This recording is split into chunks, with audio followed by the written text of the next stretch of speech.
Hello प्यारे बच्चों, welcome to all of you. आज हम डिस्कस करेंगे class 9th English Beehive book का chapter a truly beautiful mind के important questions and answers. Question number 1 है,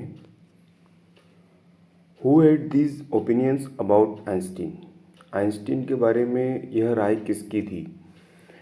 यहाँ पर हमें 3 ओपिनियंस बताए गए हैं कि यह आइंस्टीन के बारे में इस तरह की किसकी राय थी या इस तरह का ओपिनियन किसका था।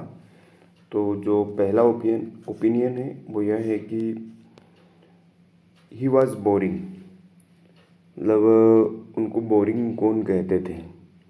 तो हमने जैसा कि चैप्टर में पढ़ा है कि उनके जो फ्रेंड्स हैं वो उनको कहते थे ब्रदर बोरिंग। तो हिज प्लेमेट्स, जो उनके साथ खेलते थे, उनके साथी थे, वो उनको ऐसा कहते थे। जो सेकेंड ओपिनियन है वो यह है कि he was stupid and would never succeed in life. वह मूर्ख हैं और जीवन में कभी भी सफल नहीं होंगे। ऐसा कौन बोला करते थे। तो हेडमास्टर, वो जिस स्कूल में पढ़ते थे उस स्कूल के एक हेडमास्टर थे, वो ऐसा बोला करते थे। नेक्स्ट है, he was a freak. Freak का मतलब था सन की, तो वह सन की है, ऐसा कौन बोलते थे। तो यह उनकी माताजी इस मदर बोला करती थी। Question number 2,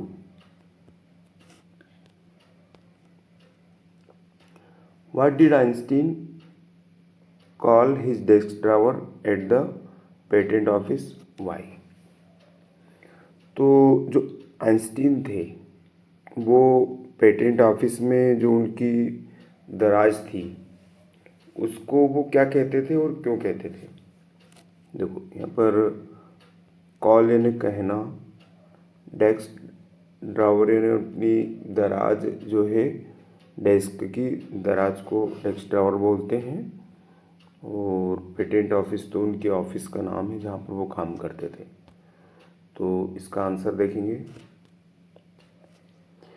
Einstein call his desk drawer at the patent office the bureau of theoretical physics because he used to store his secret ideas in the drawer। तो जो आइंस्टीन थे वह पेटेंट कार्यालय में जो अपने डेस्क की दराज है उसको वो ब्यूरो ऑफ थ्योरेटिकल फिजिक्स बोलते थे, क्योंकि वो जो उनके जितने भी गुप्त विचार थे, सीक्रेट आइडियाज़ थे, वो उसमें रखा करते थे। Question number 3, why did Einstein write a letter to Franklin Roosevelt. तो जो आइंस्टीन थे उन्होंने फ्रैंकलिन रूजवेल्ट को पत्र क्यों लिखा। तो आंसर है,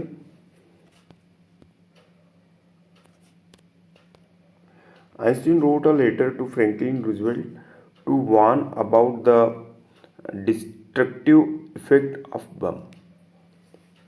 तो जो आइंस्टीन है उन्होंने जो है बम के विनाशकारी प्रभाव के बारे में चेतावनी देने के लिए फ्रैंकलिन रूजवेल्ट को एक पत्र लिखा। डिस्ट्रक्टिव का मतलब होता है जो इसके विनाशकारी इफेक्ट यानी प्रभाव। Question number 4, why does the world remember Einstein as a world citizen.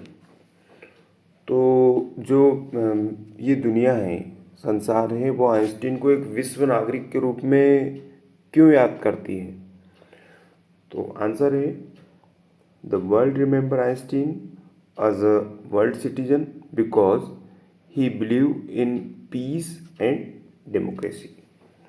तो जो दुनिया है वो आइंस्टीन को विश्व नागरिक के रूप में याद करती है क्योंकि वह शांति और लोकतंत्र में विश्वास करते हैं। पीस यानी शांति, डेमोक्रेसी यानी लोकतंत्र। Question number 5, what did the headmaster say about Einstein. जो आइंस्टीन है उनको प्रधानाध्यापक क्या कहा करते थे। तो इसका आंसर है he was stupid and would never succeed. मतलब वह मूर्ख था और वह कभी सफल नहीं होगा, वो ऐसा कहा करते थे। Question number 6, what did the playmates call Einstein. Einstein को जो उनके प्लेमेट्स थे या उनके जो साथी थे वो क्या कहा करते थे। तो Einstein playmates called him brother boring. तो आइंस्टीन के जो साथी थे उनको ब्रदर बोरिंग कहा करते थे। Question number 7, in what subject was Einstein highly gifted. तो आइंस्टीन सबसे अधिक किस विषय में प्रभावशाली थे। तो आंसर है Einstein was highly gifted mathematics. तो आइंस्टीन सबसे ज़्यादा गणित में अत्यधिक प्रभावशाली थे। लास्ट क्वेश्चन है, in what subject was Einstein much interested. और आइंस्टीन किस विषय में सबसे अधिक रुचि रखते थे। तो Einstein was interested in physics. Way physics में सबसे ज़्यादा रुचि रखते थे। यहाँ पर ये वाज की स्पेलिंग VAS लिखा हुआ है, इसको आप WAS कर लेंगे। ओके, आपके इस चैप्टर के क्वेश्चन आंसर कंप्लीट हुए। आप इनको अच्छे से तैयार कर लीजिएगा। Thank you.